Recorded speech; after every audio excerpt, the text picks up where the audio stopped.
അപ്പോൾ ഇന്നാ ലില്ലാഹി വ ഇന്നാ ഇലൈഹി റാജിഊൻ എന്നുള്ളത് വമ്പിച്ചൊരു വാക്കാണ്. ഈ വാക്കിൻ്റെ പൊരുളറിയുന്ന ഒരാൾക്ക് നിരാശ ഉണ്ടാവില്ല, ആത്മഹത്യ ചെയ്യില്ല. സ്വന്തം മക്കൾ മരണപ്പെട്ടാൽ പോലും അൽഹംദുലില്ലാ എന്ന് പറയും. കാരണം ഇതിൻ്റെ അപ്പുറത്ത് എന്തോ ഒരു അനുഗ്രഹമാണ് അവരെ കാത്തു നിൽക്കുന്നത്.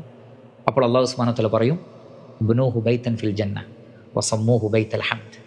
സ്വർഗത്തിലൊരു വീട് റഹ്മാനായ റബ്ബ് മലക്കുകളോട് പറയുന്ന.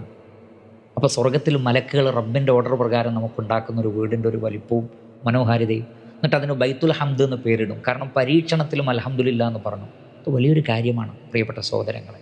അതുകൊണ്ട് ജീവിതത്തിൻ്റെ യാഥാർത്ഥ്യത്തെ തിരിച്ചറിയുകയും ക്ഷമയുടെ ഗൗരവത്തെ മനസ്സിലാക്കുകയും നിരാശയുടെ അത് വിശ്വാസികൾക്ക് പാടില്ല എന്ന് തിരിച്ചറിഞ്ഞുകൊണ്ട് ആശയുടെ, പ്രതീക്ഷയുടെ, തവക്കുലിൻ്റെ പാഠങ്ങൾ പഠിക്കുകയും ചെയ്തു കഴിഞ്ഞാൽ, പ്രാർത്ഥനയെ കൈമുതലായി സ്വീകരിച്ചാൽ ഇൻഷാ അല്ലാഹ് വമ്പിച്ച വിജയം നേടാൻ കഴിയും.